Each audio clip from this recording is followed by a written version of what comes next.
On my wedding with the CEO, I was killed by his first love, and he couldn't wait to marry his first love. I was so mad that I climbed out of the coffin and crashed their wedding, but he wasn't scared at all. Instead, he hugged me tight, saying, "Honey, you're back." What the heck? I was a zombie, right?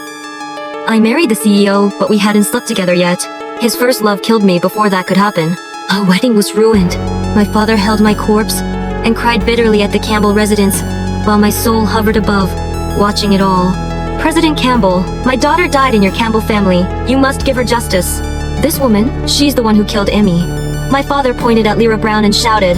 But Lyra remained calm, standing quietly behind Leslie Campbell, looking at my body with a hint of triumph in her eyes. "Whoever dares to touch Lyra is going against the Campbell Corporation." Leslie's voice was cold, and my heart felt even colder. In short, he was unilaterally protecting Lyra. It was rumored that Lyra was his first love, and no one could touch her. Out of the myriad possibilities, he chose only one, and that is her. I closed my eyes and died. He closed his eyes, thinking, "I'm the overbearing CEO, and I will mindlessly indulge her." Marrying a wife. It's just a game for me. My father knew he wouldn't get much from Leslie and had to give up. After all, he had several other daughters waiting in line to marry into wealthy families, so losing one like me didn't matter much. Nobody cared me.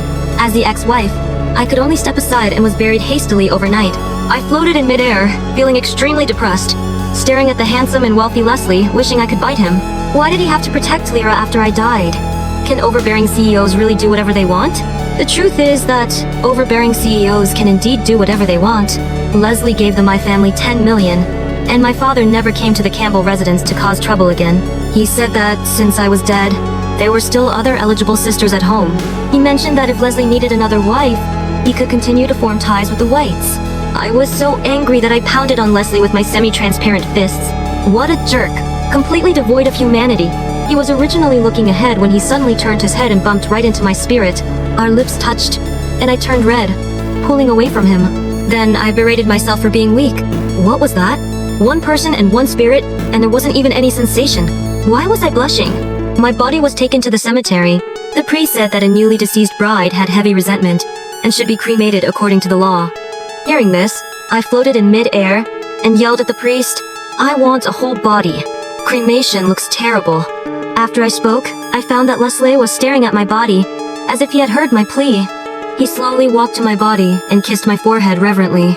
He looked like a compassionate messenger straight out of the Bible. After kissing me, he looked at the priest. "A whole body. The coffin is already prepared, and arrangements have been made for the burial plot." For the first time, I thought that his domineering CEO character was likable. Of course, I would like it even more if the one who died wasn't me. After I died, my spirit sat atop the grave. My body was buried with honors. It wasn't until the 7th day after my death when my best friend Anna came to my grave crying, saying that Leslie was getting married. "Emmy, that woman outshines you in every way. You had 8 luxury cars as your bridal procession, and she has 28. You brought 5 chests of gold, and she brought 10. You passed less than a week, and that scoundrel Leslie is marrying Lyra. Emmy, you died so unjustly." Hearing this, I couldn't hold back any longer. I felt a force pulling me, and my soul returned to my body. I opened my eyes and kicked open the coffin lid, crawling out of the dirt. I shouted, "Say it again! Who is Leslie marrying?" My best friend was so scared she froze, taking a moment to react. "Holy cow, Emmy White, you've risen from the dead." Her reminder made me remember that I was dead, looking at the coffin lid I had kicked away and the mess at the grave. Sitting in the dark coffin, I blinked and then reached out to touch my own arm. It was cold, without any warmth, not like a living body at all. I was dead, but not entirely so. But none of that mattered. Since I could still move, I wouldn't let those two go. I decided to give them a big surprise.